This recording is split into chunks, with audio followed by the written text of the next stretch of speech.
I'm like, I was so nervous, Kamiza. I went to the radio station. I was shaking. I'd never done an audition before.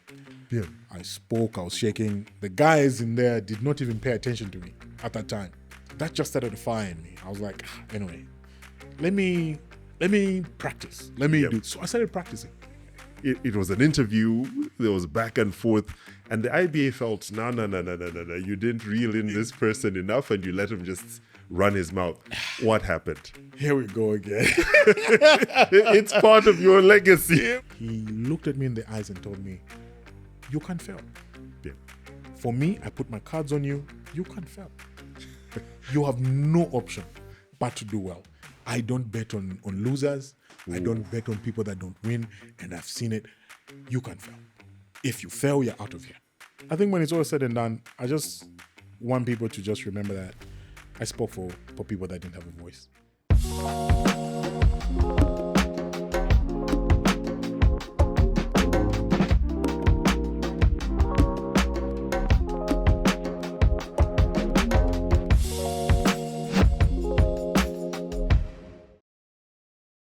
Welcome once again to Nkwazi Unfiltered.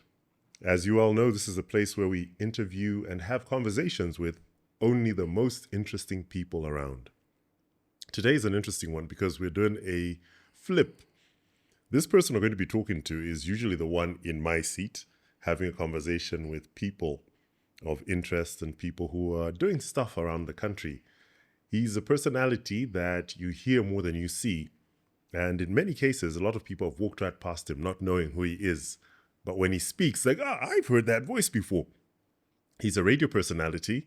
He is undoubtedly 1/3 of the hottest trio on radio. And I know by now you're getting a sense of where we're going with this. He is a seasoned journalist and broadcaster and a man who's not afraid of controversy. If you've ever been interviewed by him, you know that he's a no-holds-barred interviewer. And he'll ask you questions that will make you squirm in your seat. Hopefully, we'll be able to get him to do that today. He's a man who's won awards for his capabilities with regards to radio presentation. And like I said earlier, he's 1/3 of a trio, hint, hint, that is on our radio station every single morning, Monday through Friday. Okay, enough of the suspense. Our guest today is Mr. Peter Zulu, popularly known as PZee, and he's on the Red Hot Breakfast every Monday to Friday on Hot FM. Welcome to Nkwazi Unfiltered, PZee. It's a pleasure to be here. It's great to have you. It's good to be on this side. It feels different, eh? You look nervous. This is not like you. I am very nervous. I don't know what's coming. I don't know what you have prepared. So I'm like, oh, okay. Expect the unexpected. Yes. But I know you're good at what you do and you're comfy in front of the mic and in front of the camera. So this should be a breeze. First things first, I want to get this out of the way. Yep. I heard Pastor Walker say, you have not been introduced until Kamiza introduces you. Tick off the bucket list. Now I have the Kamiza intro. You're far too kind. I am fine. I am good in life. Trust me. I am very good. You're far too kind. Now, I've known you for a long time. Yes. But it just dawned on me when I was getting prepped for this chat that I don't really know very much about you. Yeah. You know, it's the typical guy thing where, hey, brother. Yeah. And then you're good. Because Chairman. Bosses. Yes. Comrade. Yes. And it goes on. And you realize, hey, you've got a flow with this person and you're good. But I'm as intrigued as everyone who's watching and listening to find out a little bit more about you. So we're going to dive deep into finding out more about you. What is your fondest memory of childhood? Let's start there. Fondest memory about my childhood would be just being around my family, really and truly. I grew up in a home with a widow. My mom was widowed when I think a few months before I was born. My dad died way back. My mom was heavily pregnant with me and he died at that point. And my mom raised 4 kids on our own. Wow. So fondest memory is just Christmas time. Every time she would just bring us together and just, being around my 2 brothers, my late sister, it's something that when I look back now, that you can't put a price on it. Yep. So every time we'd be home during holidays when everybody's around, it's Christmas time, and mom would make sure to just remind everybody that it's Christmas and we need to do something. That's the fondest memory of my childhood. I hear. And where did you grow up? Which part of the country? So every time I tell people this, they always get shocked. I don't know why. So I was born at UTH. I grew up in Chawama compound. Old Chawama compound. Really? Yes. You're a Lusaka guy through and through. I am a Lusaka guy. I'm from Chawama. I am a guy that was born and raised there. I lived in Lusaka, like most parts of Lusaka. Yeah. I know my way around Lusaka. So early childhood, we grew up in Chawama all the way up to I think around grade 6 or 5 thereabout. But I was in and out because at a certain age, my mom thought being in the neighborhood, and I grew up there, I'm from there, I'm still from there, I identify, it was not safe to raise kids in that environment. Right. Most of my friends were getting into very, very bad vices. So she thought, okay, let me send these kids to boarding school. I'm very, very busy. I'm not always here, so you're better off being in boarding school. Okay. And when you're back for holidays in the month, I'll find a way to make it balance. So she sent us to boarding school, I think grade 3. I went to boarding school in grade 3. I went to an STA boarding school, grade 3, shipped out. So I was in and out.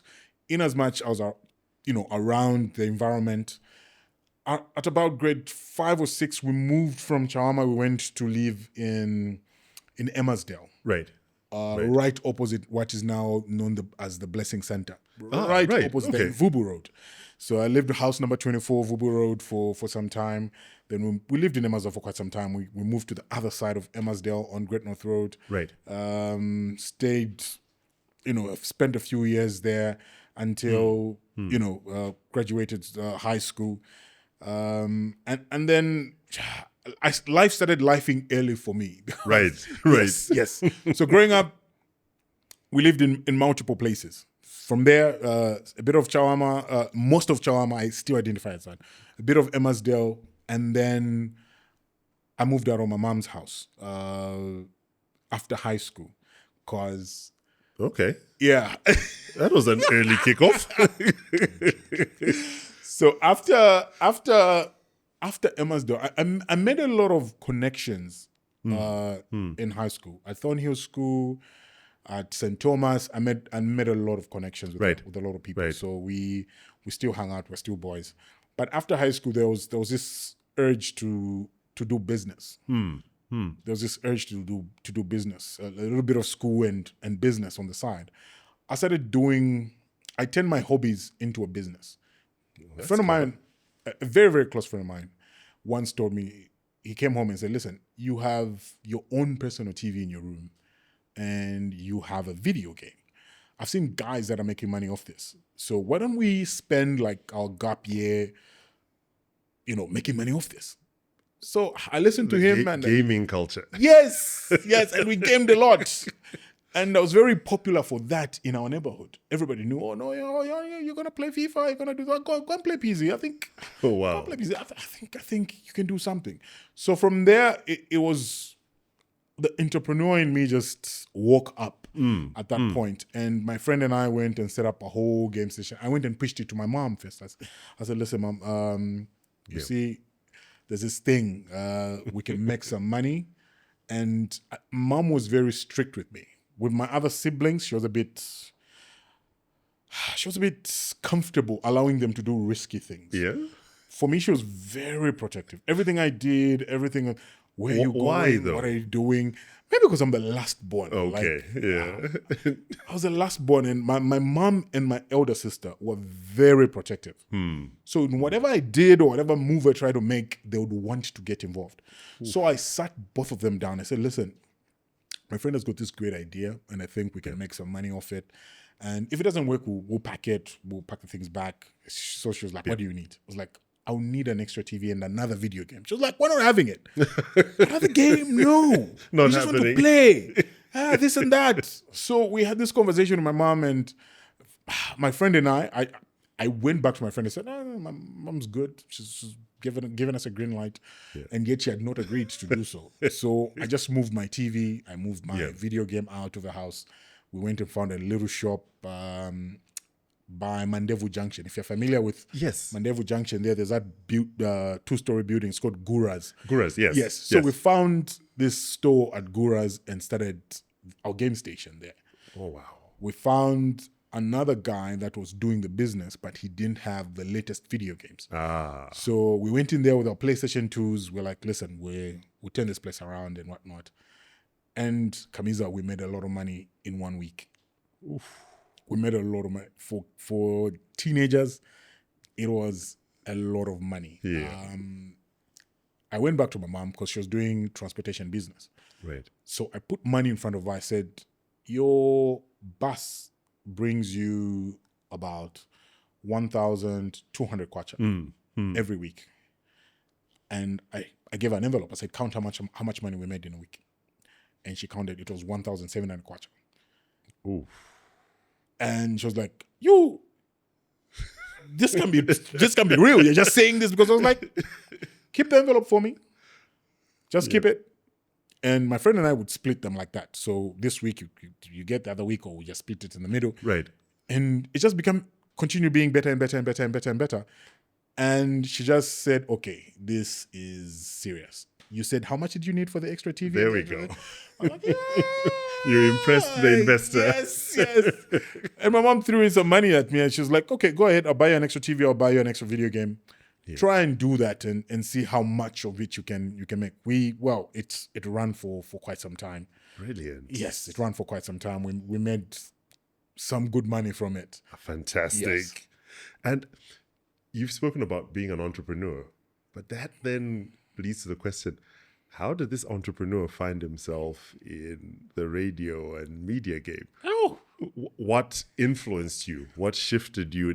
Were you exposed to public speaking or radio at an early age? Because we've always just known you as, the radio guy. Yeah. So in me growing up, my brother hung out with the coolest people. I don't know how, but he used to hang out with the coolest people in town. So our house would be filled with radio DJs, artists. Wow. And he was always involved. Even back in Chawama when we were growing up, he would organize Miss Chawama, this and that. He would be part of whatever. He was that guy. He was so cool. Just my brother, that guy. If you met my older brother Levi, you'd think I just live his life. Really? I'm just a copycat of whatever. Oh wow! Of whatever he does. Mr. Charisma. He was such a cool guy. To me, that guy is a superstar. And people would just ask me, "Oh, where'd you get this vibe? Where'd you get this? How do you do that? Your clothes, this and that." I would just sit and just watch my older brother. Like, he was like the coolest guy ever for me. So he used to bring these people around the house, and we listened to a lot of radio. First, my mom. Right. Early in the morning, the first thing you hear after she does her prayers was the BBC. She'll be up at 4 praying, and at 5 a.m. exactly, the Focus on Africa thing starts playing. That was your alarm. And you know that mommy's up and she's listening to the BBC. And at that time, unknowingly, I would pay attention.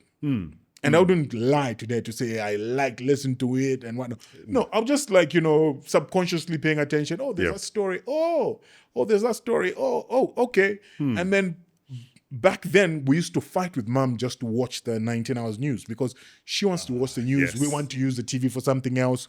And she'll be like, no, first I watch the news, then you guys do your stuff. Yeah. In her watching the news, again, unknowingly, I used to consume a lot of news. Yeah. A lot of it. And I still remember to this day, a lot of stories. So I would sit there, watch the news with her and whatnot. And when she's done, the moment she's done, we put video games. Our stuff. Yeah. Our stuff. But all that was being consumed. Every time it was just being consumed. My brother brought around some popular people in the house. Right. I met them. And after they left, so he was like, do you know those people that came? I'm like, no, actually, I didn't pay attention. You guys, you are the big guys in here. Yeah. You guys chase me out of the house every time your friends come. So I didn't pay attention.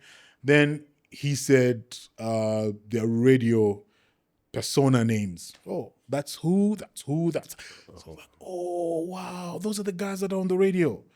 That's Amazing. great. That was Amazing. amazing. And they kept on coming around. And Yeah. at that time, we used to consume a lot of radio. Obviously, in the early 2000s, at that point, that's when some private radio stations were coming Yes, on. yes. QFM being the cool guy. After Phoenix, obviously. Phoenix, yes, the front runner. The front runner was Phoenix. And we listened to the Countdown show over the weekend together. So Yes. every time we would be listening to radio in our house. Every time. If it's not music playing, it's somebody listening to radio. We would watch picture on the TV and listen to radio Really? in the house. And that's my brother's doing. He would literally mute the TV and say, oh, you want to watch WWE? Fine, you watch it in no volume. You don't need volume. You don't need Let's volume. listen to the radio. Let's listen to the radio. Let's listen to some music. There was always some sort of radio or something playing in the house. So my brother was just there, just living his life and not knowing how much of an influence that was happening in my life. Right. I remember I listened to one of the guys, LBC.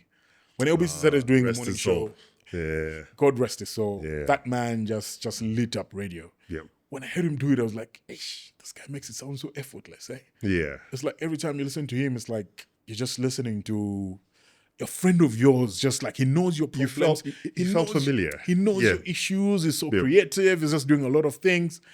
And there was a day I was washing my uniforms in the house. So I'm from school and I'm washing uniforms and I'm just there, just minding my own business. And somebody says, "Hi, how are you?" I'm like, "I'm good. How are you?" "I'm fine." And he's got a big smile on his face. And I'm like, this guy is so happy. Yeah, he was this happy chappy. This guy. He's so happy. So he asked me how's school going and everything. So I explained to him and I continue doing my uniform. Then he goes to my brother's room. They go and they start hanging out, start discussing whatever they usually do. They were doing some business with the music systems. And he left. So my brother came in and asked me again. The usual question. Yes. Do you know who that is? "Do you know who that is?" I was like, "No, that's LBC." I'm like, "What? But what did you buy? You know, I feel it. And he just laughed. He's like, "Shh, you have to get used to this. Yeah. You have to get used to it." Yeah. So the influence started from there, from just meeting these people and now me paying attention. I didn't know that I was, so in love with it this much that it'll be my main career path. But later on, when I continued to grow and just doing my business on the side, I began to realize that I really enjoy listening to it and I would love to be a part of it. Right. It started coming to me. I used to sell and supply beverages. Oh. Yes. I was a trader. So this whole entrepreneurial thing is deeper than meets the eye. Yes. So after we closed down the video game place, it stopped making sense for me because obviously the money was still good, but it needed more investment. I wanted more in life. I was like, we need to start making more money from this. If it's not making sense, it's not making a lot of money for us. There's no need for me to continue paying rent, for me to run. Because my friend also had, left the business. He had moved to Solwezi at that time. Oh, wow. So we had to split for a bit. And then when he came back, he said he had continued the same kind of business in Solwezi where he went. But when he came back, there were school issues. Right. Yeah, you're doing school and you're doing that. So we didn't really, sit down to try and do it again together. Right. So I continued running the business on the side for quite a long time. And I saw the losses and whatnot. The time we started, it was a good season. Right. But there was a downside that people didn't see or my mom didn't see. But the time I started explaining to her, like, listen, look at the books. They're not making sense. Now, there are a lot of people. The fact that we're pioneers, I was supposed to buy more equipment. Yep. I should have done more. I should have bought more TVs. I should have been the guy. Yeah, be ahead of the game. You see? Yeah. But the other guys that were watching me do the business came around and opened up these other arcades and they were better than us because they had 10 TVs, they had 12 video. So the kids, they walk into this game station, they don't have to wait. Yeah. So the moment you don't have like the waiting time is short, a lot of kids come to you. Yeah. So we started losing business. I was like, you know what? It's either we start playing catch up or we lead the pack. It's either I went and sat down with my mom and I told her, listen, it's either I find money and build a really big arcade, like something that will just go crazy, or we just shut it down. And she's like, try do it. I was like, okay, I'll try, but there's this other aspect where we can make a music studio on the side. A lot of people that are looking for studio time. I don't know how to produce. My brother, my immediate older brother is very interested in music. Why don't we do this? My older brother came in and actually brought us a PC and said, oh, I heard you guys talk about you wanted to do a studio. Right. So here's a computer. Here's my contribution to whatever. You guys buy mics, buy whatever, set it up, see what you can do. Oh, wow. So we demarcated the shop in half, and we set up a studio on the other side. So there was a music studio where not really a professional producer or anything, but we knew a few people. So we told a few artists that were up and coming, that were being played on the radio.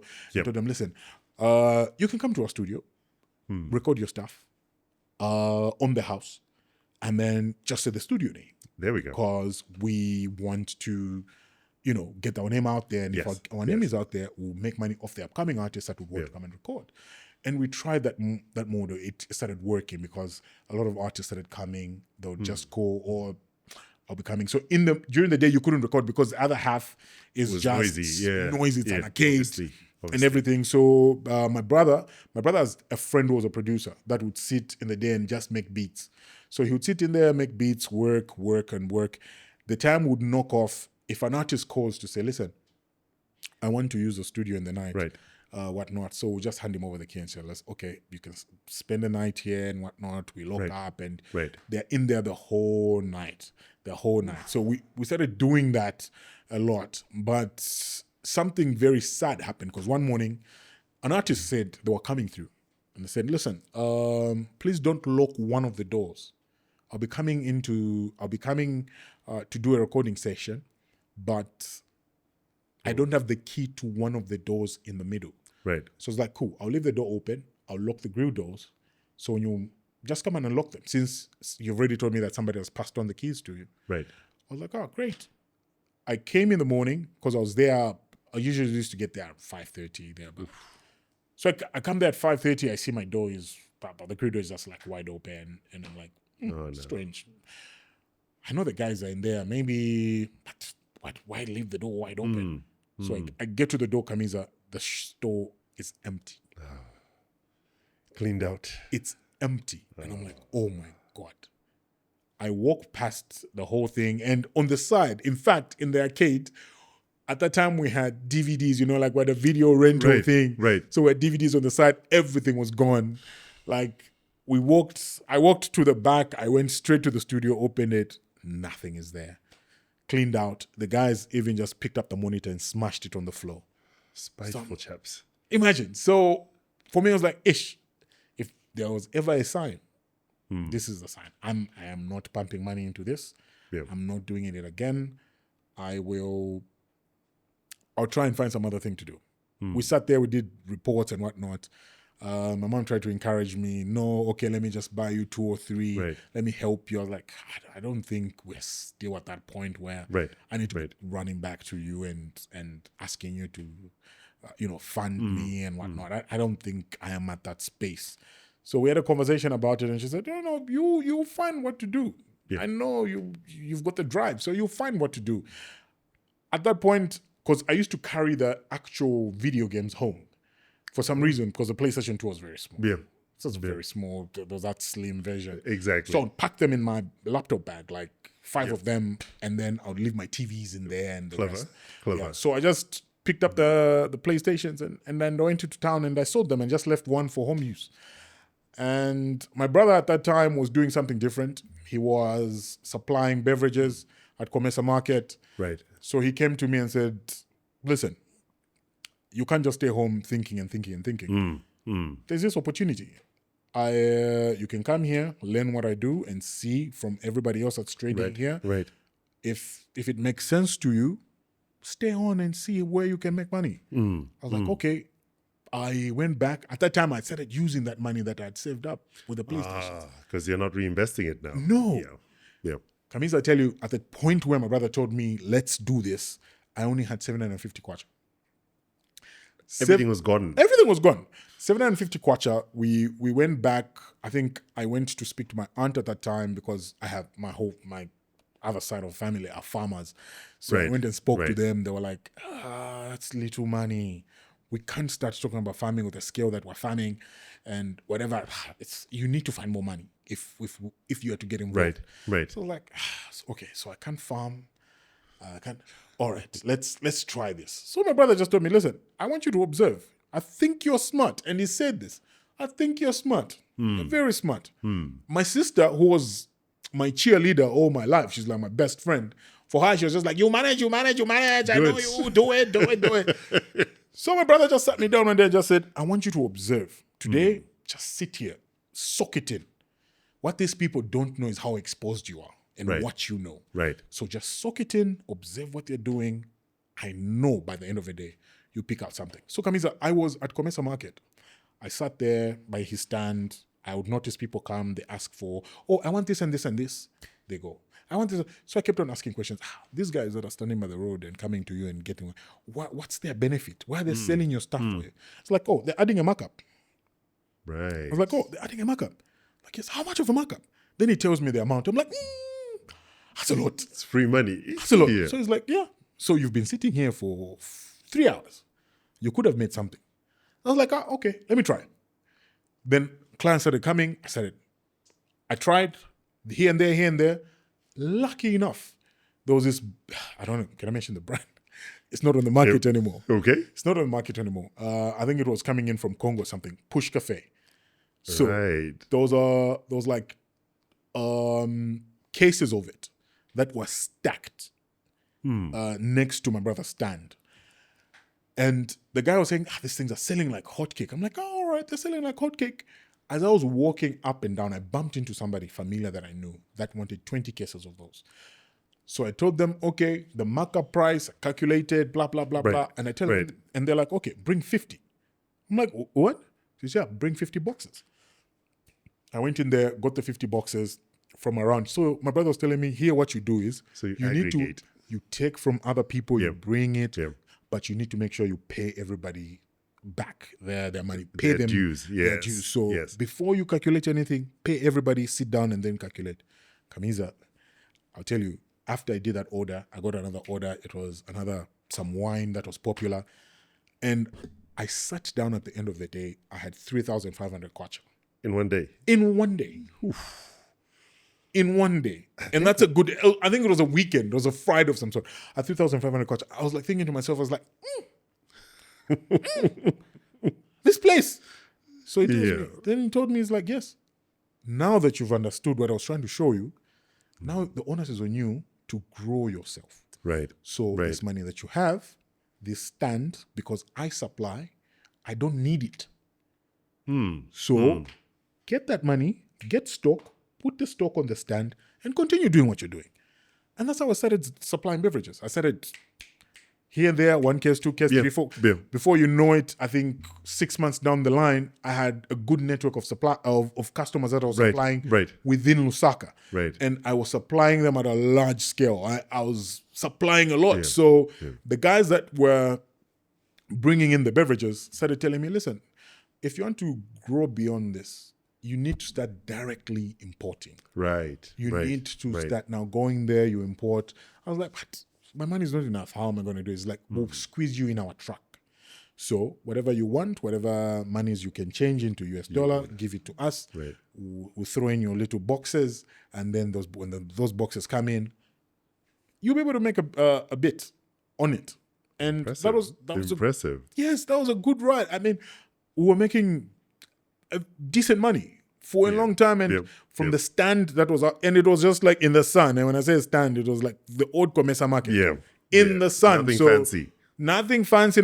It's you put your stuff there, you remove it in the evenings, you take it to storage, just like that. My sister started getting worried. She was like, I think you forget who you are. You've gotten used to chasing money like this. I think you forget who you are. I was like, I know who I am. I know who I am. I don't think I'll be lost. It's like, no, you don't see it, but I see the change. You're now thinking different.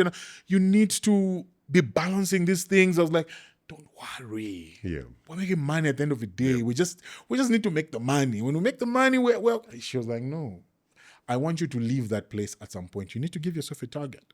You need to leave after a period of time. And speaking of period of time, how long did you do this? I think I did it for like 7 years or so. What? Yes. So that was your bread and butter for 7 years? Yes. And I was just doing that here, there, until I got a client from Avondale, one of the popular spots in Avondale. Right. I took him the drinks. I walked into his place. His place was fairly new. And he tells me, Peter, I'm looking for a DJ in here. I have one DJ, but I don't think he's as exposed as I want.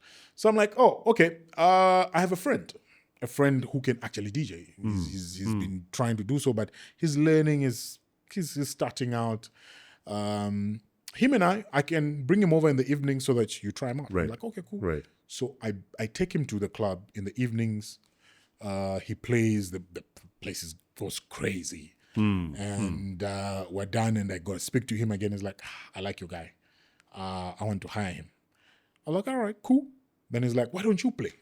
I'm like, playing is not a problem, but I don't know how to mix. I don't know how to do it. He's like, just play. Let's see what happens. So I just go there. I was just picking songs, like popular songs that I know. I'll let it play from point A to point B. Nothing fancy, nothing. All I asked my friend was, how do I make sure there's no dead air between the songs?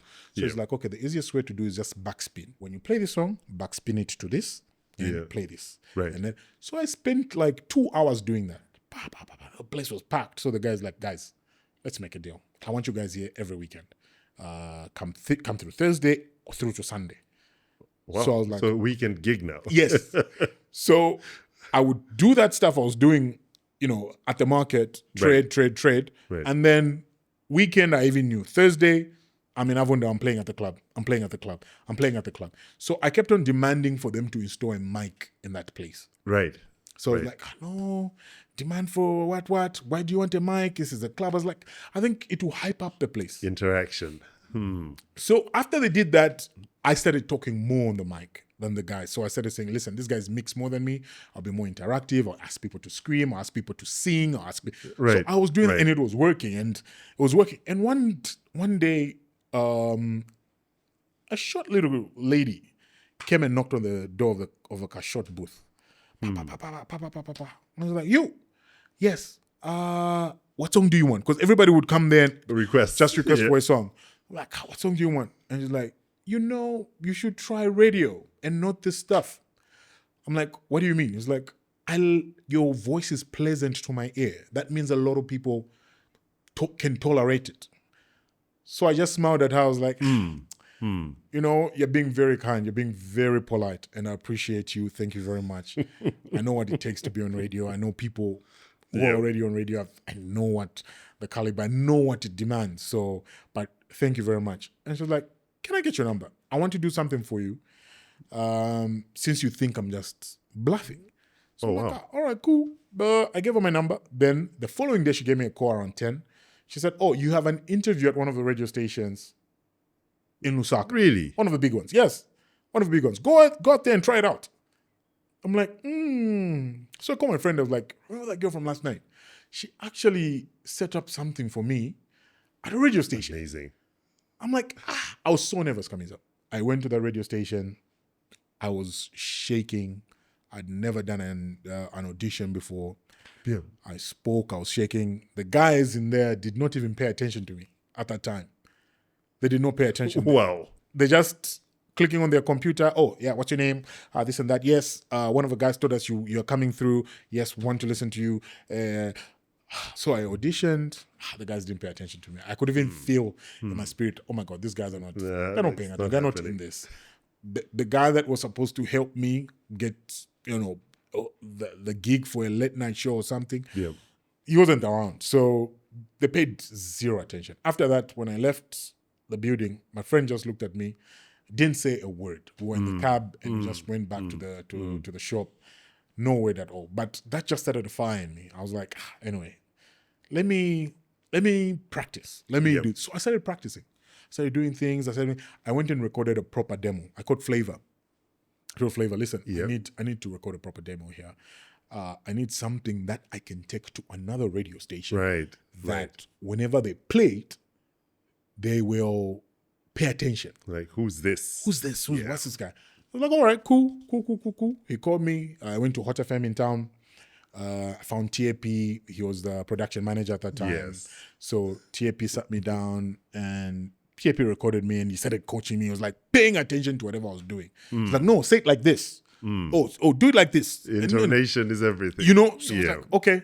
So after I was done, when TAP mixed it up and put it together and gave it to me on a CD. He was like, yeah, here's your official demo. Yeah. And then Flavor came in and asked him, how's this guy? And TAP says, Alice. If he continues to In practice, typical fashion. If he continues, then we might get somewhere. Yeah. We might get somewhere. So I took that demo everywhere. Trust me, I took it at almost every radio station in Osaka. Yeah. Like, listen to me, and no one was calling back. Listen to me, no one was calling back. I was like, so I became frustrated at some point. I thought, maybe I just need more connections. I need to know more people. Maybe I should. It's who you know. I was telling my brother, that I was like, maybe you need to call some of your friends again. They need to call in a favor. I just need something. Yeah. So there was a time that I went to Hot at the time when they were bringing in people. I went there I took my application later because they were calling in for. Right. Flavor told me, listen, here's a heads up. Hot FM is looking to hire people. Come and apply. So I told my sister, I was like, oh, Hot FM is hiring some people. Let me go and check it out. I took my letter and whatnot. I didn't get the call back. It was just quiet. Until I called Flavor and I told him, I said, listen, talk to your colleagues and tell them that I want to do this pro bono. I just want them to train me. Yeah. I just want them to train me. I just want them to give me a late night show. Let me do this thing for free. Once I'm trained, I'll find my way elsewhere, and I will definitely know that the moment I rub shoulders with all of you here, I'll be good enough for any other radio station out there. I was like, okay. It doesn't work like that. A company has got rules, but they have to run you through the system. Right. It has to work. And my sister, every time I would go anywhere, she would give me transport money. Like, this is my contribution. Get a cab. Go take your application. Go take your demo. Right. So everywhere I went, she'd always go, how did it go? Have they called you? Have you tried this? Have you tried that? Until one day I was playing at the club, my phone rings. And I can see it's Flavor's number there. I'm like, okay, I'll call him back after my set. Again, he tried to call. Oh, wow. So I ran out. I left the thing on autopilot. Packed dance floor. I went outside. I was like, hello, what's up? And he's like, come tomorrow. Like, what?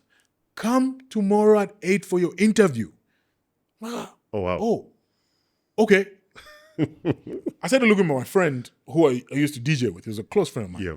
Started looking for him because I was jumping up and down trying to share news with somebody. Yeah. And he wasn't there. He was gone. I don't know where he went for like 3 or 4 hours. So I went back in there, played.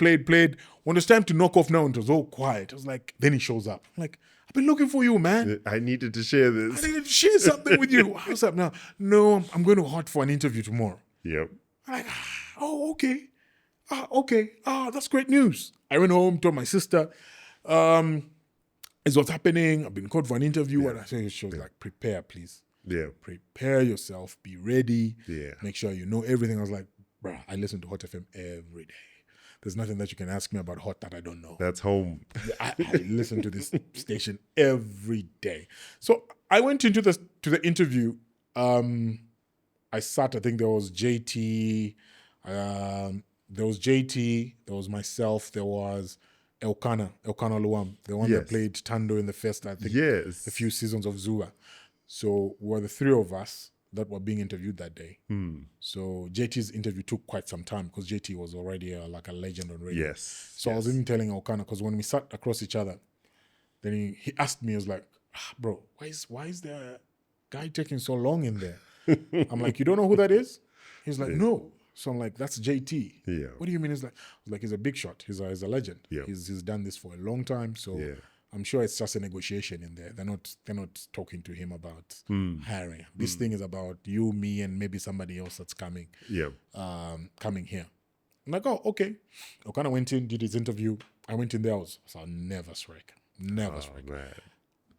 And I had the conversation. They asked me the necessary questions, everything to do with Hot FM. I knew it. I could answer. I could say this and that. But I was nervous, and you could tell that I was shaking. Yeah. After that, okay, you can go. We'll call you back, whatnot. So I was like, anyway, I called my sister, said, I don't know how that went, to be honest. I don't know. Let me just continue paying attention to what I'm doing at the market. The usual stuff. And the thing, so that we don't get heartbroken again. And I think 3 months passed. That's when the call came. Right. When the call came, they said, all right, come in for your training. I was like, that's it. Yeah. That's it. And that was your entry into radio. That was my entry into radio. I was like, this is it. This is what I've been craving for. This opportunity I was craving for. And I will not let it slip. But it came at a point where a year before that, in fact, it didn't even take 3 months, Kamisa. Now that I've remembered properly. Yep. Because after I spoke to my sister about this opportunity, my sister died. Oh, man. A few months after. And you hadn't yet got onto radio? No. Oh, man. No. I remember getting the call and remembering that I dialed my sister's number. She's the first person I called when I was told you're going to start training. Oh, man. Then I remembered, it even hit me like, oh my God, I'm calling a dead person's phone. So I sat there, I was like... Yeah, that would have been the moment. It's like all the support came through. Kamisa. Oh, man. This breaks my heart all the time. I talk about it because I went back there and I would touch, the old Hot FM building had a Hot FM logo on top. And I went and touched it, and Elkanah was behind me, and I said, I'm going to do the Midday Express one day, which was a lunchtime show. Right. And I went in there. So he looked at me, he's like, what did you say? I said, I'm going to do the Midday Express one day. Yeah. While touching the logo. So he went and touched it and said, I'll do the Red Hot Breakfast one day. Oh, wow. We went in. So we started doing our training. And, if you're a believer, you know that the power of the tongue. Oh, yes. Yes. You confessed it. Confess it and whatnot. A few months later, guess what show Kana was doing? From being trained in Graveyard, he was thrown on the Red Hot Breakfast. She was not available. There was issues going on. So Elkanah jumped onto the show. Hey. Straight from, I was like, what? You guys were just learning how to, and Elkanah was just like, boy, this is what happened. This is what's happening. Yeah. I continued my training in the night. I think I did about a year or so of graveyard shift. And I was switched to lunchtime in December. Right. They said, listen, most of the big guys are going on leave. So come in, do the lunchtime show. Hold that down. Let's see what you have. Let's see what you've been learning. We did a show with Taffy in December. Yeah. It sounded so good. The bosses loved it. And January, the big guys came back. There was a bit of reshuffle here and there when the big guys came back. And they came back to Taffy and I and said, listen, I think we're going to throw these two on the lunchtime show. Let's see what you guys can actually do. Right. So got thrown on the lunchtime show. And that's when really the journey began. Like I began to realize, to say, oh my God, this huge institution is trusting me with its brand. Right. And they're trusting me to do radio. They're trusting me to anchor a daytime show. And for me, I appreciated it a lot because in the night, I did so many shows in the night and I would cover for a lot of people. Right. So I knew the value of being placed in a primetime slot. That's it. The moment I was placed on a primetime slot, I was like, I need to hold this with both hands and make sure that I pay attention and just give my all. Yeah. And it started coming. It was a learning phase every day. Like you never stop learning. And I kept on asking questions to the big guys. Like, how do you manage? How do you keep going? How do you... And Kaliwa will just tell you, never stop learning. Yeah. That's all Kaliwa will tell you all the time. Yeah. And you pop in and tell you, listen, you guys are sounding great. But remember, never stop learning, eh? Yeah. Always. Never stop. Constant improvement. So every time there was constant learning of a new craft, new this. And then the BBC Media Action had a partnership with Hot FM. Right. Yes, they started training on-air presenters to do, good governance programs and whatnot. Yes. So one day I got a call from our supervisor saying, listen, we want to add you to this list. Are you up for it? I'm like, yes, sure. Then they told me, no, to demand that you actually go to workshops and actually learn. This is like school. Yeah, you're going back. It's not like you are just, showing up for a bit and then, no, this is school. You need to take it seriously. I was like, yes, I will do it. I went in there, Kamiza, that's when I think I fell in love with radio. Yeah. After I did those sessions with the BBC Media Action, they literally opened my eyes to say, listen, you have a big voice. You have a tool. Yes. You have the capabilities of speaking for millions of people. We did a story after the workshops of a ward in Mtendere that had garbage not collected. It had no water. We interviewed their councillor. The councillor made promises. We went back after he didn't fulfill the promises, ran another story to have a whole minister. I think it was the MP for that area was Honorable Nkanduluwa, and I think she was Justice Minister or Minister of Higher Education or something. Yep. To have her react to that story, like after we recorded, we had an interview with this councillor. He didn't deliver on his promise. So we went and ran back the story, and when I did another story and told the people, like, listen, this guy promised that this would be done.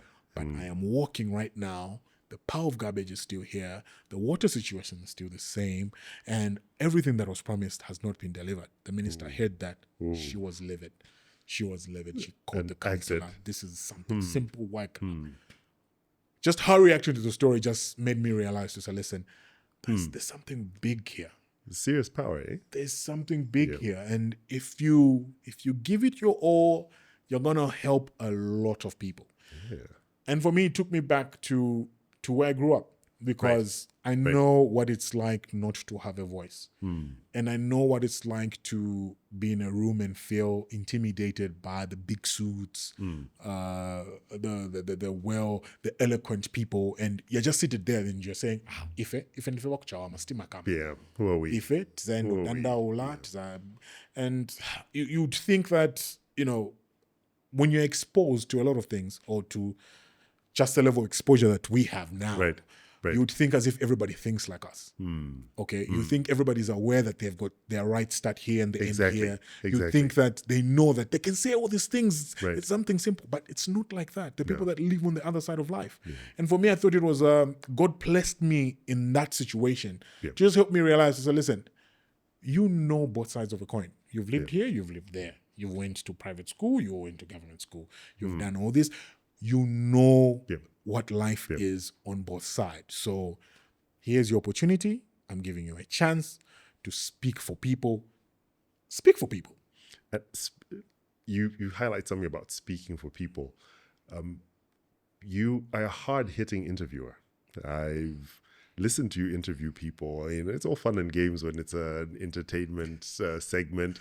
But on topics where there's a lot of wishy-washiness, you hold an opinion and you stick with it. It's almost like, I'm not moving from this.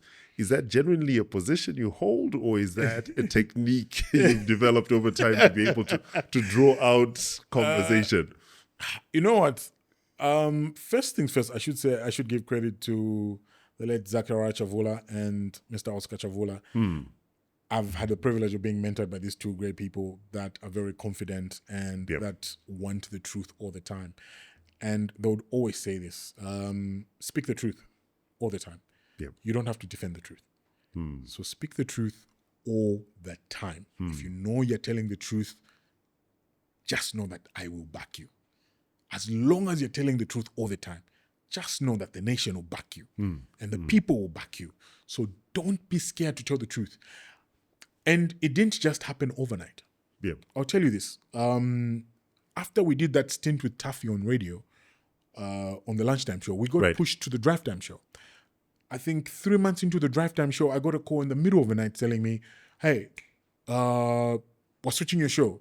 You're going to the breakfast show. You'll be doing the show with Hope for now. something happened. We need you there Right. to Right. fill in.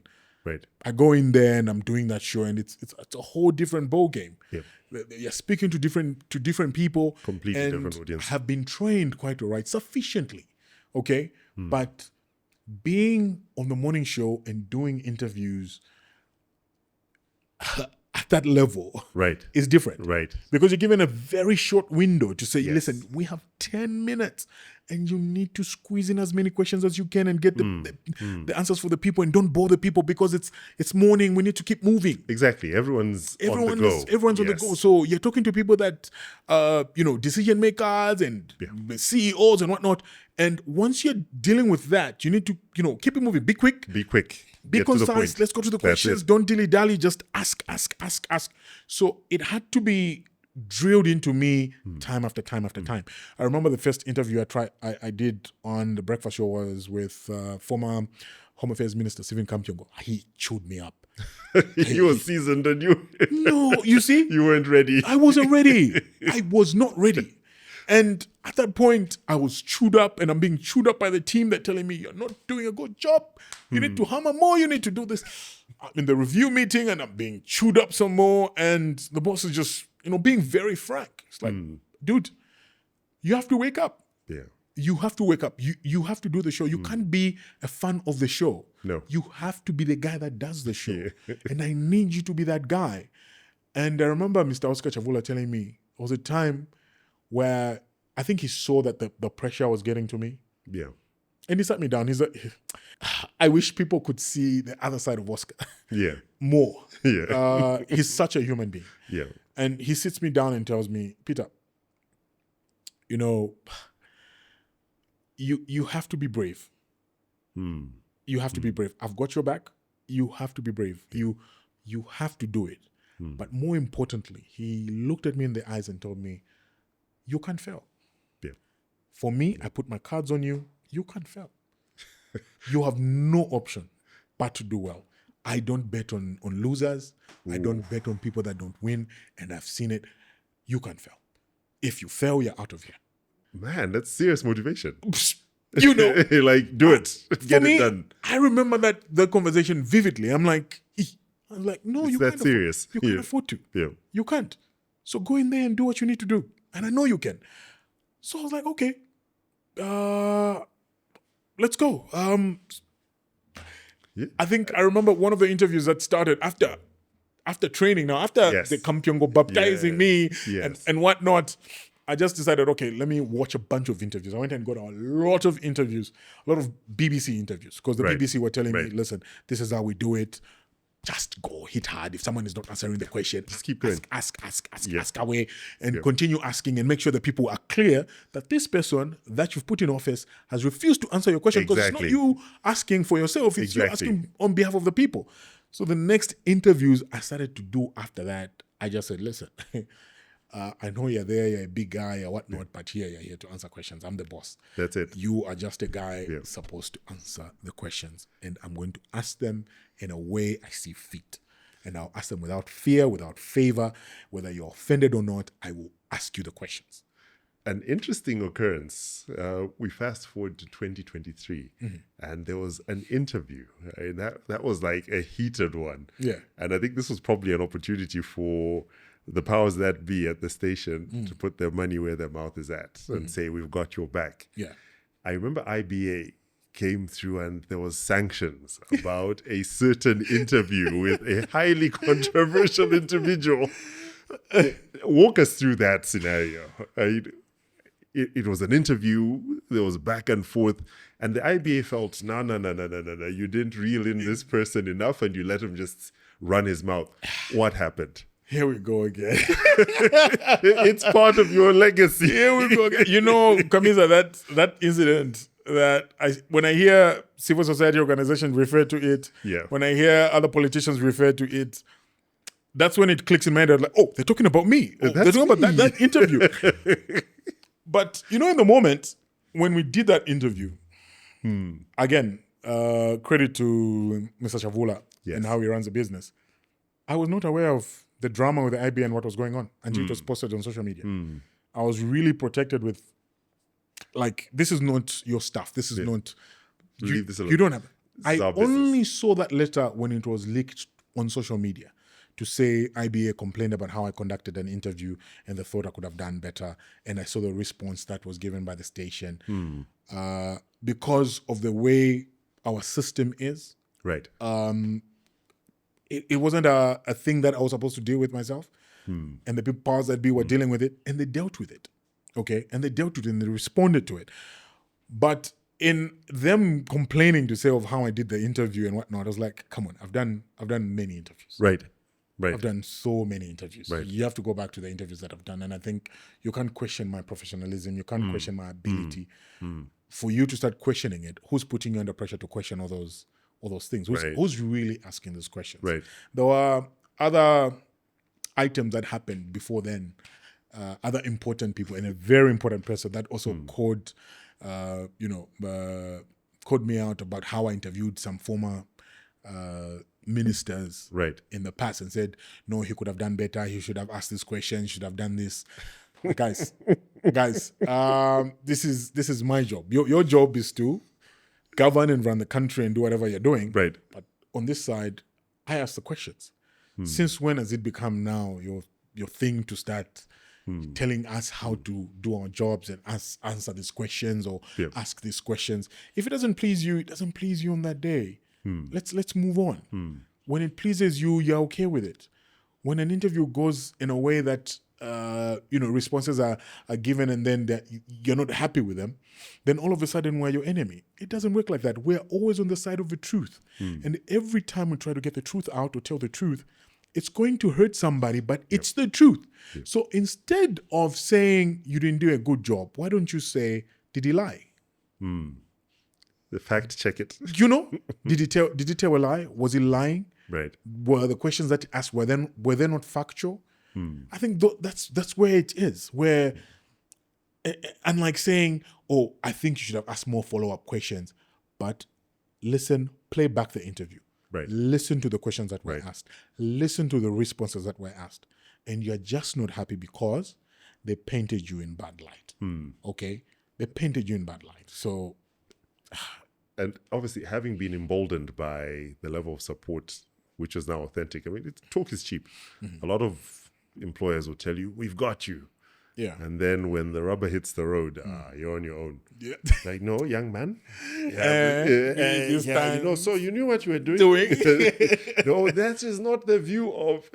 So they stood by you. Yes. What did that do for you? How did that make you feel? Very confident. Extremely confident, Kamis. I'll tell you this. There was not a day that, even with social media backlash or whatever backlash, that Hot FM has made me feel like they don't support me.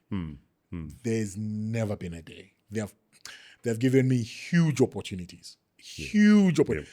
Allowed me to interview the biggest personalities in the country. Allowed me to sit across the Human Rights Watch, what's her position again? She's the overall in the world. She came into the country for a short conference of some sort. It was at the time when the death penalty got abolished because she was in the country and we were talking about it. And I tell her, we organized this interview and this is a huge interview. And the rest of the team is telling me, aren't you nervous? This is the biggest person. This is what a lot of people, big journalists want to sit across her and interview. I'm like, let's go, guys, let's go. Let's do it. And she tells us, I can only give you 5 minutes. I can only give you 5 minutes. 5 minutes, we talk, and we're done. I've got a plane to catch. I'm like, yeah, 5 minutes. I tell the guys, we're shooting 45 minutes today. And they didn't believe me. Have a conversation. Yes. I was like, we're going to have a conversation. 45 minutes, trust me. Like, PZee, she's already saying that she has to go. So I'm like, relax. She'll decide when she wants to go when the time is up. Just like this. We went into a hotel, into the hotel where she was staying. We went into a room that we were given to set up. So we set up and whatnot. And we started having a chat. She enjoyed it so much, she forgot the time. And the time, I was telling her, the show is done. And she looked at her watch. She was like, my God, I'm running late. Miss my flight. Got up, left. I was like, we have our content, we have our whatnot. A few days later, I think that's when we had that whole announcement. We've abolished the death penalty, and she was around for the visit and whatnot. Very, very huge figure. And just the support, you feel that you're so confident that when you go into something, the whole institution is going to back me, and whatever we do or whatever interview you throw at me, I will give it my all, and knowing that I will honestly be, criticized. I will be told, you need to improve here. I think we need to improve here. And for me, I'm always learning. I'll tell you, I'm like a child. Yeah. If you spend a lot of time around me when we're working, I'm like a child. I will ask you, how do you pronounce that word? How do you say your name? How do we do this? I've read this. What's your understanding to this? Am I missing the point somewhere? I am that guy. I am not that guy. And I'm sure that some people that we interact with sometimes get shocked. They're like, you walk into a room and I'm asking the person that's supposed to be learning from me things. Yeah. Like, what about this? What do you think? And this and that. And they're like, but why? I'm like, you never stop learning. No.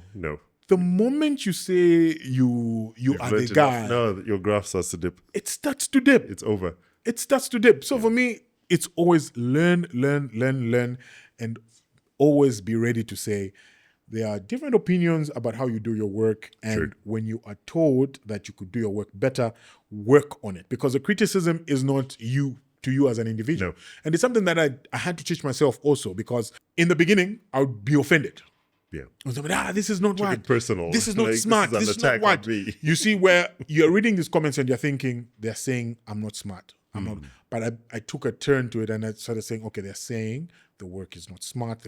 It's not up to standard. Yes, so I need to push it up here. I need to push it up there. I need to push it up there.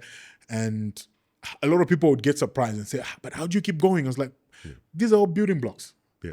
They're all building blocks. I don't look at the next person. I don't compare myself to the next person. I'm running my own race. And making sure that I'm improving myself every time. I have to be in competition with myself all the time, and look back and sit down and say, how did I do last year? I think I need to do 2 times better than I did last year. Or I think, the graph was very low. And I am my own harshest critic. My wife will tell you that when I do a big interview and I feel I don't do well, people will be saying, yeah, you pressed him, you did what? But she sees it. She'll see me at home beating myself up, sitting in a corner, reading more, doing it. She'll be like, it's done. Yeah. You won't go back to it. I was like, but I'm sure I'm going to do a similar interview next time. And I want to bring this aspect out. And every time I would hear maybe a caller comes through or somebody else comes through and gives an opinion that's very smart, I'm like, why didn't I think about that? So that means I didn't read enough. And this and that. And my wife would be like, no, look, there's all this. Yeah. You've brought out all this. You've done all this. I'm like, no, man. I should do more. You've attained a level of competence and professionalism where it seems effortless. But anybody who's in this business knows that for it to look effortless, there's a lot of work behind the scenes. Yeah. What do you consider the most difficult part of prepping for the job that you do? The most difficult part? For me, Kamiza, I'll tell you this. Because I enjoy what I do, and I know it's going to sound like it's just rhetoric, it's saying it doesn't. Because I really enjoy what I do, it doesn't feel like work. Yep. Getting up to read a lot of articles, right?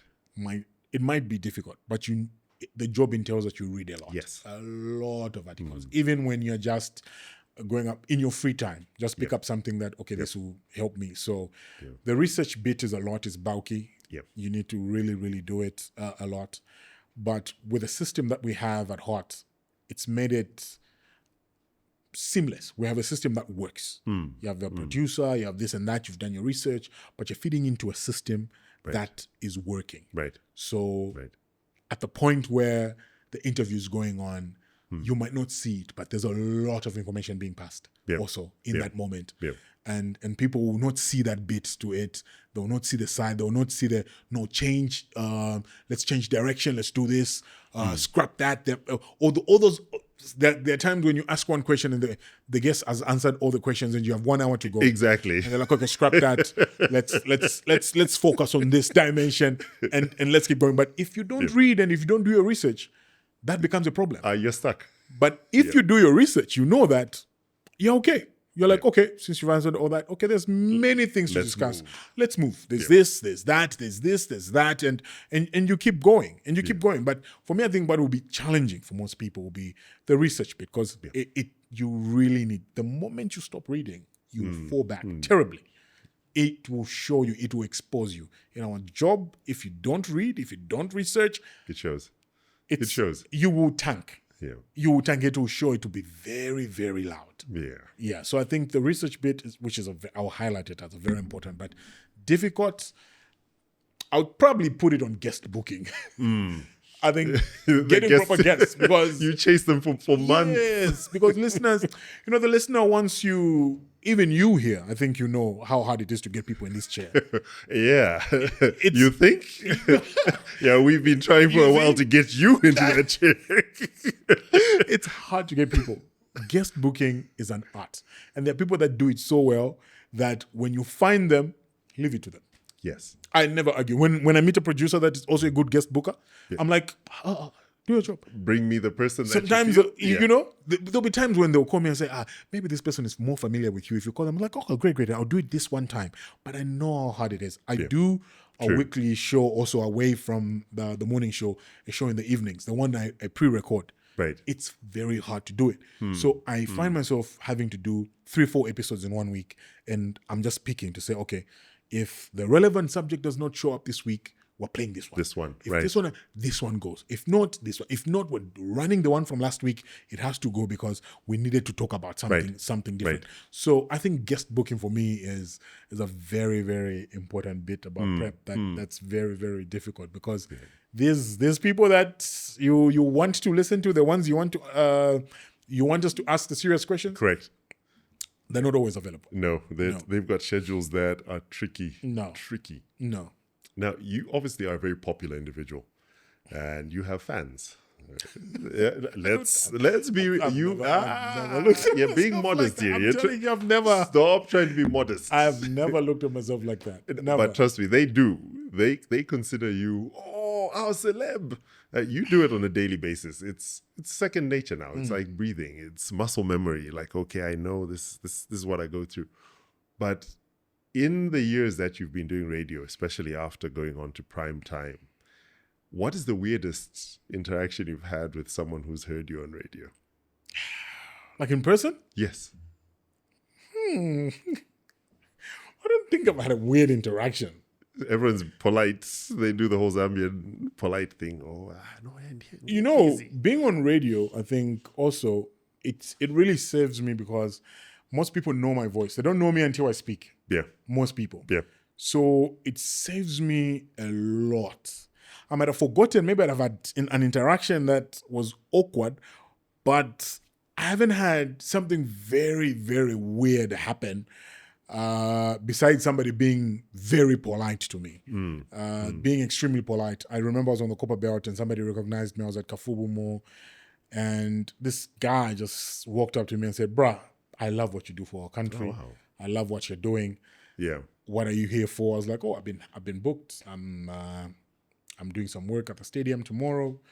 This is what I'm doing." He's like, "Listen, all that is on me. I'm gonna pay for your hotel. I'll pay for your food. I'll pay for your drinks. I just want you to feel the appreciation that you deserve." And this was a stranger. I remember I was at the mall. I was with another media colleague, and I stood outside a store while he was getting a belt in one of the stores. So this guy tells me all these things, and I'm like, "Oh, okay, cool. Wow. Let's take a picture." We took a picture, and he just went to his car and came back, and he's like, "Here, this will take care of you." Hey. No, I mean, it feels really good to be appreciated. It feels great, I'm telling you. And because I am so used to being like a superhero where, you're here and people say, "No, PZee is here." And they'll be like, "Oh, yeah." But the people who don't watch the live on Facebook, the people that don't follow you, Correct. they're like waiting until you speak to know who you are. Like, so that's him. That's him. So sometimes I'll sit at a table and I'll just be quiet, and they're wondering, who is this guy? Why is he here? Until now, when you begin to speak, they're like, "Oh, come here. I listen to you in the morning. Yeah, I know you. I know who you are. and I think I'm lucky that most of them have been very, very polite. Yeah. I've had very polite interactions. And maybe, I don't know, Kamiza. Maybe some people might find it to be very rude, but I'm a people person. Yeah. So you're genuinely outgoing. I'm genuinely outgoing. So I'm the type, if you scream and say, I'm busy, I'll be screaming back and it'll be what? Oh, this I know. My family just know. They'll be like, here we go. The extrovert of here the we family. go, here we go. So I am that guy. So when you meet me, I'm always bubbly. I'm always laughing. It's hard for me to say I'll meet somebody and they'll say, like, it's been awkward. Hey, who's this guy? That guy.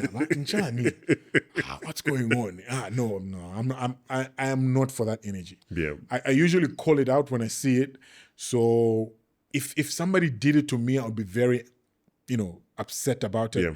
So I wouldn't want to be the guy that dishes it out. So I try by all means to be as polite as I can. And I know that we have bad days. And I know that, the celebrities or popular people, right? They're human too. They're just human beings, just like you, everyday life, just ordinary citizens. So, but on the other side, I always tell myself, when somebody meets me for the first time, to them, it's like, they're very happy. Yeah. It's the way I act. If you see me around Zambian footballers, I'm like, my friends are embarrassed.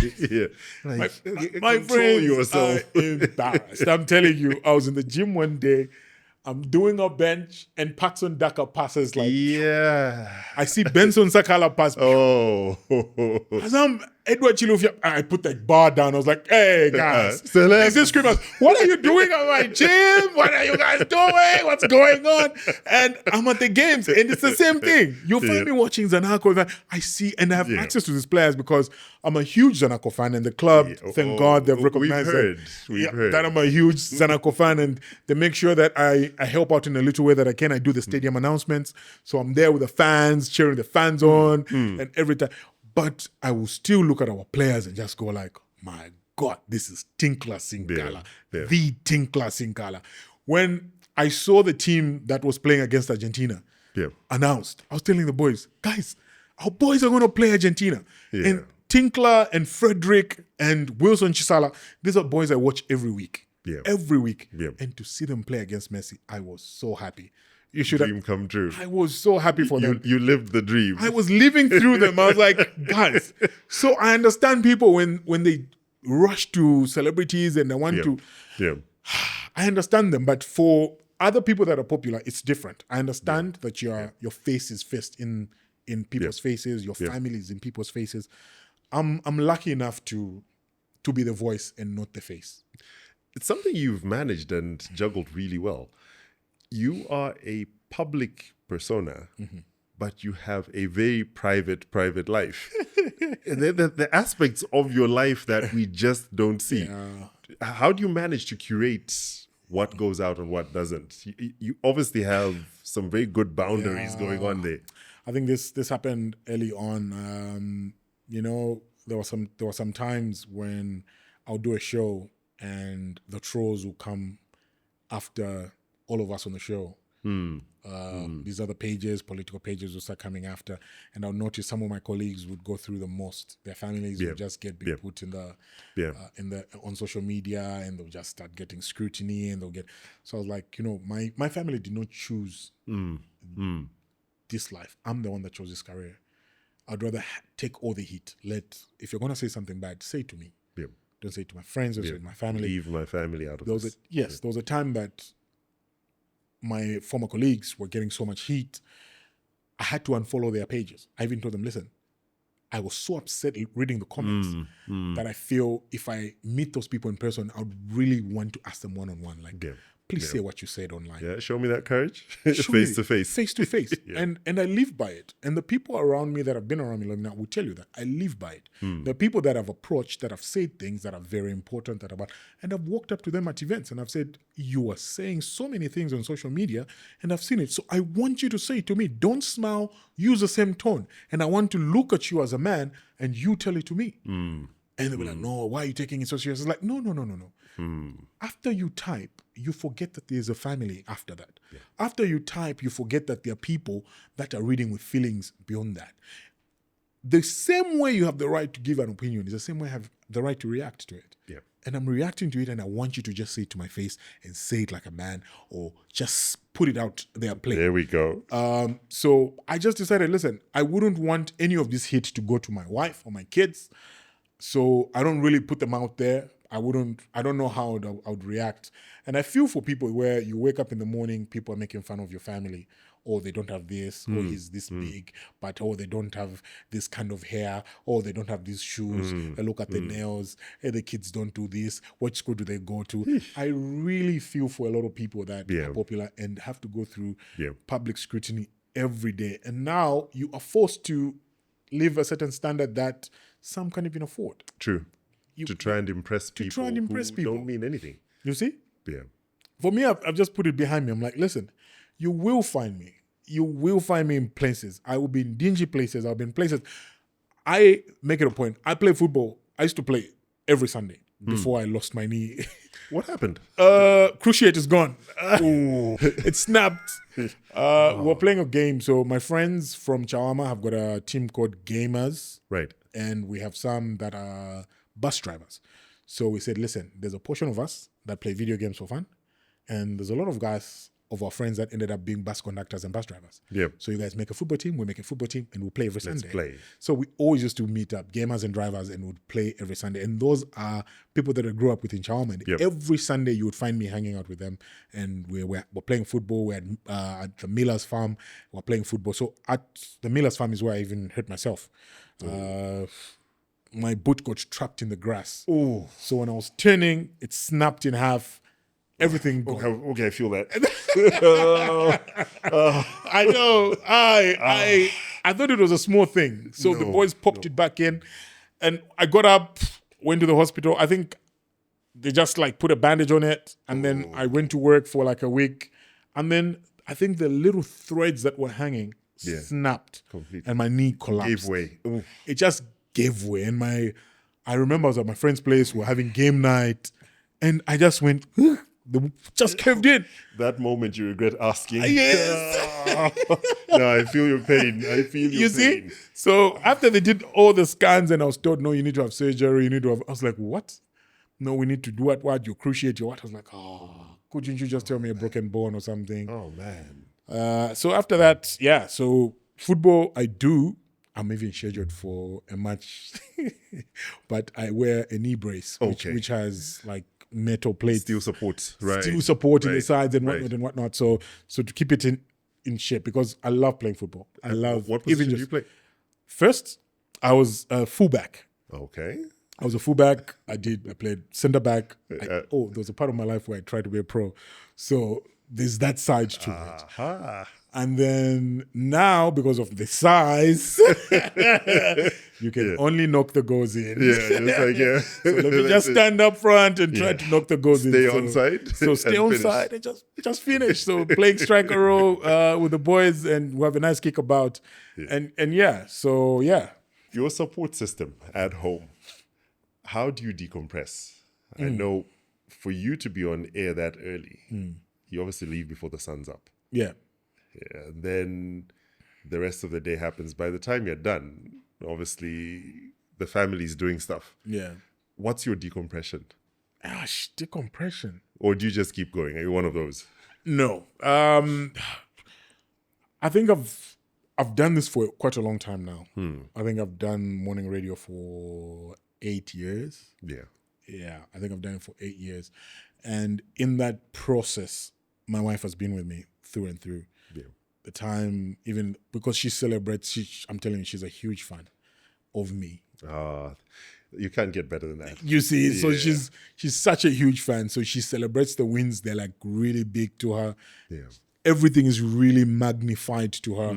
So for me, after doing it for so long, there are times where she'll sit me down and say, listen, you need to find time for this. You need to you need to plan better. Your life can't just be about work. And this is something my boss has also told me. There's more to life than just work, okay? Yep. You need to remember that. There's more to life than just work. So find a time when you just alone to yourself or think through things, take a break and just be yourself and just chill out. Just chill out. Just, so when I leave home at 5, I always make sure that I need to be home before 15 hours. Right. I try to make it a point because I know that there are times when we get so busy, I will be at the office by, let's say, 5. I will be leaving at 19 hours. And for me to beat traffic to get to our area, I'll be home maybe 20:30. And by that time, if it's a school night, everybody's asleep but my wife. So you find that if I have busy days where I'm booked for gigs, and you know how it is, Kamiza, where you have these gigs at 3-4 day conferences, you're hosting them. That means I will not see my kids in those 3 days because I'll be leaving very early, going to do my work, leaving my work, going to do the MCing gig, going home. I'm so tired. They are tired. I get home. It's 20. It's 21. Everybody's asleep. I just get home, have my meal, and I'm out, and I'm up in the morning and whatnot. So I just find time these days. I just know that, okay, I need to get home before this time. I need to sleep before everybody gets home at this time. So if I sleep sometimes 1 hour before or 2 hours before, when they get home, we are all There's in energy. there. There's energy and you can give them the best of you. You see, everything. And my daughter is very loud. My daughter and I are very loud in the house. You cloned. Copy we and are paste. very loud. My wife just says, what is this? Because, I sing songs when watching football, like the Arsenal songs. And my daughter has picked up on them. So she'll be in the other room. She'll just start, dun, dun, da, da, da. And you're backing Dun, her. and I'm out. Man, it's like, da, da, da, Saliba. My wife is like, what is this going? What is going on? What is this now? She'll come, starts a song, and we'll be all over the house, jumping up and down. I'm like, this is what she'll remember at the end of the day. So exactly. Let me also enjoy it. Make those memories. Yes, let me also enjoy it. So that's me. Get home early enough, have some rest, and wait for the family to get home. And just let them find an energetic husband, energetic dad at the end of the day. Yeah, it explains why you have a carefree attitude when you've got support at home like that. Yeah, you're just like, you know what? I know someone's got me, and you can go out and do great things. A couple of philosophical questions to shut down shop. If you had an opportunity to interview any Zambian, past or present, and have a chance to put them in the hot seat, who would it be and why? I would easily say I would like to interview Michael Sata. Because I think everybody that has had the opportunity to interview that man has spoken of how tough a guest he was, how he would try and get into your mind, how he would just research you and try to know more about you and just try to throw you off a little bit. And I love the challenge. Yeah. I love the challenge. And when I do an interview, all the time I go and assess myself and I know that, okay, maybe this one I could have done better. Yeah. I'll do better next time. And next time you come around, I do better. There's a current politician now that I interviewed the first time and they really did catch me off guard, but people didn't know that because of their depth and the tactic that we're using. And it was their age. Every time we would try to pin them down, they would reference to a period where he knew you weren't I was there. not born.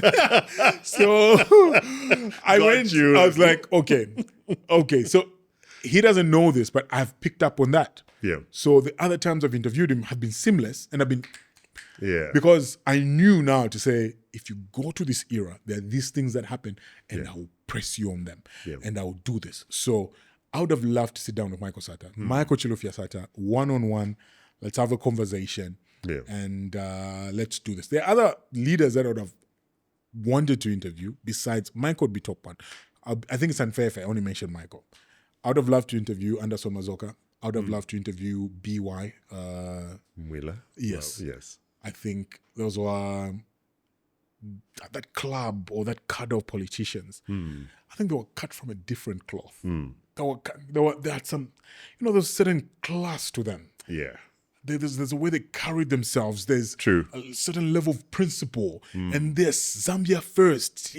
It's something that you don't really see these days. It's like a dying breed. But when you look at that class of leaders and just their clarity in thought, you'd sit down and listen. I listened to some old interviews and I'm like, if we were talking like this in 1998, why are we still here? Why are we still here? Yeah, a generation. You see?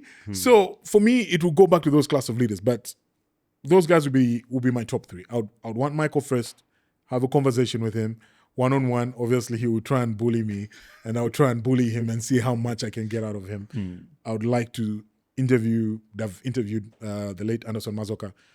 I think is a clear mind, clear thought. BY, class guy. Yeah. Class guy. For him, and I think it wouldn't even be about politics a lot. It would be more of his businesses and everything else. And I would have loved to know a lot, but I think from what the interviews I've watched, he was a class guy. Very, very classy. One last question. When all is said and done, how would you like to be remembered? You're the first person to ever ask me this. You're the first. And I asked this I think I posed this question to so many guests, and they said with so much confidence, like it's an easy question to answer. The tables have turned. Yeah. For me, I think when it's all said and done, I just want people to just remember that I spoke for people that didn't have a voice. I just want people to remember that at some point, there's this kid that came from one of the dingiest places in Lusaka, was given the opportunity to sit among his kings, and he did his job. He spoke for his people. He held authority to account for their decisions. He did it fearlessly, and here he is. And we acknowledge his humble contribution to the greater good of the nation. That's what I would want people to remember me by. And obviously that he was a great dad. A great dad. My wife will speak whether I'm a great husband or not. But being a great dad, I think, is on me. So for my kids, that's all I would want them to say. Listen, he was a great dad. He didn't have a dad in his life, but he was a great dad to us. Yeah. And that's what I strive for. PZee, thank you so very much. It's been a pleasure hosting you and getting to know a little bit more about you. Now we understand the layers and the depth. I hope you got as much as you needed to get. Oh yes, 100%. I think there's so much to unpack. Now I was even thinking every time I would say something, I'm like, if we go this way. No, we love this to be unfiltered. That's why we call it Nkwazi Unfiltered. It's all about getting an opportunity to become richer because we know so much more about you. Thank you for being candid and being unfiltered and sharing your life story with us. Thank you very much, Kamiza, and to the team and everybody else. Thank you for getting me in this seat. I appreciate this opportunity. I don't take it for granted. And I'm glad that it's finally happened. It's a good space. I love it. Thank you so much. It's been a real pleasure having you. I love it. Thank you. All the very best. Cheers. Cheers. Yet another amazing opportunity to have a conversation with one of Zambia's finest. A man who came from a lowly background and rose to the upper echelons of Zambian media. We've been chatting with Mr. Peter PZee Zulu, and his story is nothing short of incredibly inspiring. And he's the embodiment of the Zambian dream. I think if he can rise and do what he's doing, riding each and every opportunity that he's had, anybody else can do so as well. My name's Kamiza Chikula. It's been a pleasure being with you on Nkwazi Unfiltered. Catch you in the next one.